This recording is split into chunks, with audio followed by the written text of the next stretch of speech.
നമ്മൾ ഉണ്ടാക്കിയിരിക്കുന്നത് നമ്മുടെ ബ്രേക്ക്ഫാസ്റ്റിനും നമ്മുടെ ചോറിനും ഒക്കെ കഴിക്കാൻ പറ്റിയ ഒരു അടിപൊളി സാമ്പാറാണ്. അതും നല്ല ഹോം മെയ്ഡ് സാമ്പാർ പൊടി വെച്ചിട്ടുള്ള സാമ്പാറാണ് ഞാനിന്ന് ഉണ്ടാക്കിയിരിക്കുന്നത്. ഈ ഒരു ഹോം മെയ്ഡ് സാമ്പാർ പൊടിയുടെ റെസിപ്പി, അതായത് ഞാനൊരു ഷോർട്ടായിട്ടാണ് ഇട്ടിരിക്കുന്നത്. അതിൻ്റെ ലിങ്ക് ഞാൻ ഡിസ്ക്രിപ്ഷനിൽ കൊടുത്തിരിക്കാം. അപ്പോൾ നല്ല അടിപൊളി സാമ്പാർ എങ്ങനെയാണ് ഉണ്ടാക്കുന്നതെന്ന് നമുക്കൊന്ന് നോക്കിയിട്ട് വരാം. ഓണം സ്പെഷ്യൽ സാമ്പാർ ഉണ്ടാക്കാനായിട്ട് ഇതുപോലക്ക് ഞാൻ ഒരു 1/2 കപ്പ് തുവരപ്പരിപ്പ് ഞാനിതുപോലക്ക് ഒന്ന് സോക്ക് ചെയ്തെടുത്തിട്ടുണ്ട്. സോക്ക് ചെയ്തെടുത്തെന്ന് പറഞ്ഞാൽ രാവിലെ സാമ്പാർ ആയതുകൊണ്ട് തന്നെ തലേന്ന് രാത്രി ഞാൻ ഇങ്ങനെ എടുത്തിടും, ഇങ്ങനെ ഒന്ന് കുതിർന്ന് വരാൻ, ഒന്ന് വേഗത്തിൽ വെന്ത് കിട്ടാനായിട്ട്.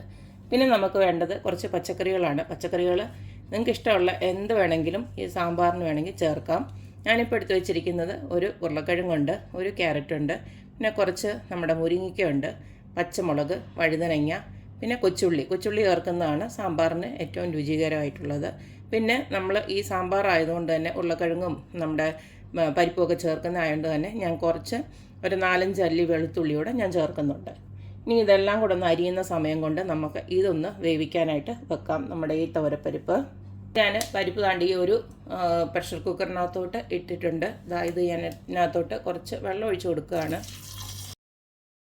നിറയെ വെള്ളം ഒഴിച്ച് കൊടുത്തിട്ട് നമുക്ക് ഇതിനെ ഒന്ന് വേവിക്കാൻ വെക്കാം. പ്രഷർ കൊടുത്തല്ല വേവിക്കുന്നത്, ചുമ്മാ തടപ്പിലോട്ട് വെക്കുകയാണ്. ബാക്കിയുള്ള വെജിറ്റബിൾസൊക്കെ അരിയുമ്പോഴത്തേക്ക് ഇതൊന്ന് നന്നായിട്ടൊന്ന് കുക്കായി കിട്ടാനായിട്ടാണ്. ഞാൻ വെജിറ്റബിൾസ് എല്ലാം ഇതുപോലെ കട്ട് ചെയ്തെടുത്ത് വെച്ചിട്ടുണ്ട്. ഇനി എൻ്റെ കൂട്ടത്തിൽ തന്നെ ഒരു 3 മീഡിയം സൈസ് നമ്മുടെ ടൊമാറ്റോ ഉണ്ടല്ലോ, അതുകൂടെ ഞാൻ ചേർത്ത് കൊടുക്കുകയാണ്. ഞാൻ സാമ്പാർ ഉണ്ടാക്കുമ്പോൾ പുളി യൂസ് ചെയ്യാറില്ല, അതുകൊണ്ടാണ് ടൊമാറ്റോ 3 ഇട്ട് കൊടുത്തേക്കുന്നത്. ഇനി നമുക്ക് കടുക് വറക്കാനും കുറച്ച് ഞാൻ ഒരു 3-4 നമ്മുടെ ചുവന്നുള്ളിയും അതുപോലെ തന്നെ 3-4 ഉണക്കമുളകും പിന്നെ കുറച്ച് കറിവേപ്പിലയും ഇവിടെ റെഡിയാക്കി വെച്ചിട്ടുണ്ട്.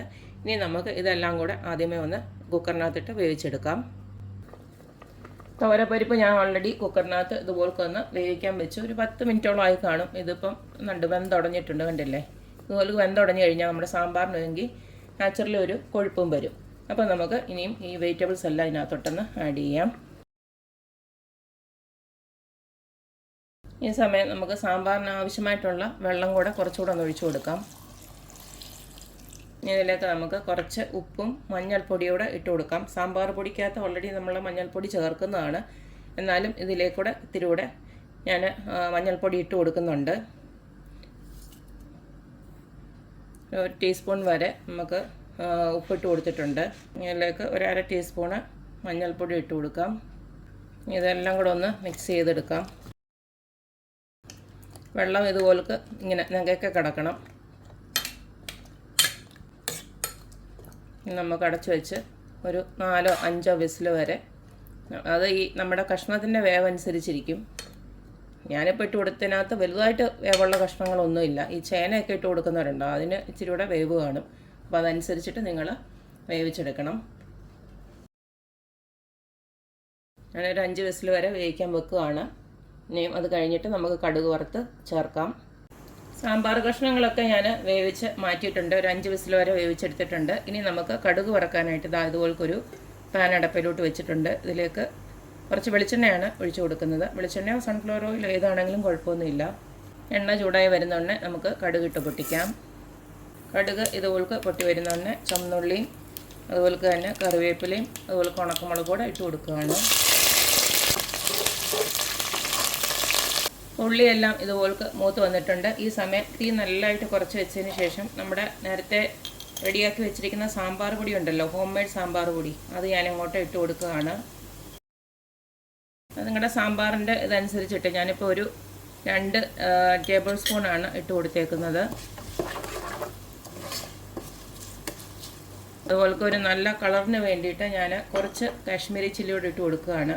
ഒരു 2-3 ടീസ്പൂണ് കാശ്മീരി ചില്ലിയോട് ഇട്ട് കൊടുക്കുകയാണ്. നിങ്ങളുടെ എരിവനുസരിച്ചിട്ട് മുളക് പൊടി കൂട്ടി കൊടുത്താൽ മതി. നമ്മുടെ ഈ സാമ്പാർ പൊടിക്ക് അധികം കളറില്ലല്ലോ, അപ്പോൾ അതിനൊരു കളർ കിട്ടാൻ വേണ്ടിയിട്ടാണ്. ഇതിനധികം എരിവൊന്നുമില്ല. ഇനി ആ പൊടി ഒന്ന് മൂത്തതിന് ശേഷം നമുക്ക് സ്റ്റൗ ഓഫ് ചെയ്യാം. ഇനി കുറച്ചൊരു ചൂടുവെള്ളം കൂടെ ഒന്ന് റെഡിയാക്കി വെക്കണം. കാരണം നമ്മുടെ സാമ്പാറിനകത്ത് വെള്ളം കുറവാണെങ്കിൽ കുറച്ചുകൂടി ഒഴിക്കാൻ വേണ്ടിയിട്ടാണ്.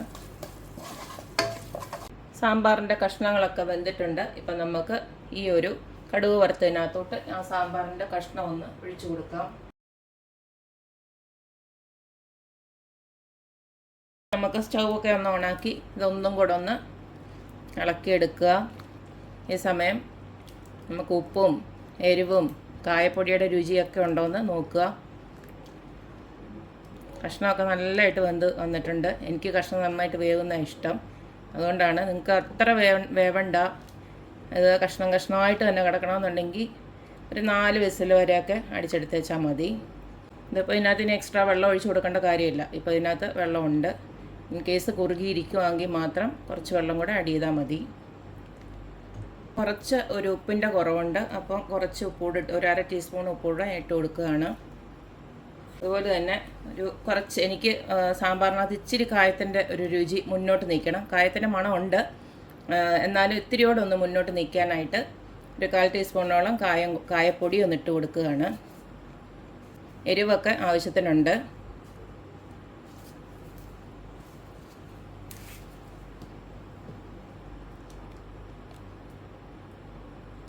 ഇനി നിങ്ങൾക്ക് ഇഷ്ടമാണെങ്കിൽ മാത്രം കുറച്ച് നമ്മുടെ മല്ലിയിലയോട് ഇട്ട് കൊടുക്കുക. എനിക്ക് മല്ലിയില ഇടുന്നത് ഇഷ്ടമാണ്, അതുകൊണ്ട് ഞാൻ കുറച്ച് ഇട്ട് കൊടുക്കുകയാണ്. ഇത്രയേ ഉള്ളൂ. നമ്മുടെ ഹോം മെയ്ഡ് സാമ്പാർ പൊടി വെച്ചിട്ടുള്ള സാമ്പാർ ഇവിടെ റെഡി ആയിട്ടുണ്ട്. നല്ല ടേസ്റ്റാണ്. ചോറിൻ്റെ കൂടെ ആണെങ്കിലും നമുക്ക് ദോശ ഇഡ്ഡലിയുടെ ഒക്കെ കൂടെ കഴിക്കാൻ പറ്റിയ നല്ല അടിപൊളിയായിട്ടുള്ള സാമ്പാർ ഇവിടെ റെഡി ആയിട്ടുണ്ട്. ഞാൻ നേരത്തെ പറഞ്ഞ പോലെ നിങ്ങൾക്ക് ഇഷ്ടമുള്ള കഷ്ണങ്ങളൊക്കെ നിങ്ങൾക്ക് ആഡ് ചെയ്യാം. ചിലർക്കാണെങ്കിൽ ഒരുപാട് കഷ്ണങ്ങൾ ഇഷ്ടമല്ല, ചിലർക്കാണെങ്കിൽ കുറച്ച് കഷ്ണം, അതായത് ഉള്ളി മാത്രം ഇട്ട് സാമ്പാർ വെക്കുന്നവരും ഉണ്ട്. അപ്പോൾ എന്തായാലും നമ്മുടെ ഓണം സ്പെഷ്യൽ സാമ്പാർ ഇവിടെ റെഡി ആയിട്ടുണ്ട്. ഇത് ഇച്ചിരി കൂടെ ഇരുന്ന് കുറുകിക്കോളും. അപ്പോൾ നിങ്ങളുടെ ആ ഒരു സാമ്പാറിന് എത്ര കുറുകൽ വേണോ അതനുസരിച്ചിട്ട് വെള്ളം ആഡ് ചെയ്യുക, അത്രയേ ഉള്ളൂ. അപ്പോൾ നമ്മുടെ അടിപൊളിയായിട്ടുള്ള സാമ്പാർ ഇവിടെ റെഡി ആയിട്ടുണ്ട്. എല്ലാം കൂടെ ഒന്ന് ചൂടായി കഴിയുമ്പോൾ നമുക്ക് സ്റ്റൗ ഓഫ് ചെയ്യാം, അത്രയേ ഉള്ളൂ. അപ്പോൾ എപ്പോഴും പറയുന്ന പോലെ തന്നെ എൻ്റെ റെസിപ്പീസ് ഇഷ്ടമുള്ള എല്ലാവരും please like, share and subscribe. അപ്പോൾ ഇനി ഒരു അടിപൊളി വീഡിയോ ആയിട്ട് വരുന്നവരേക്കും ബായ്.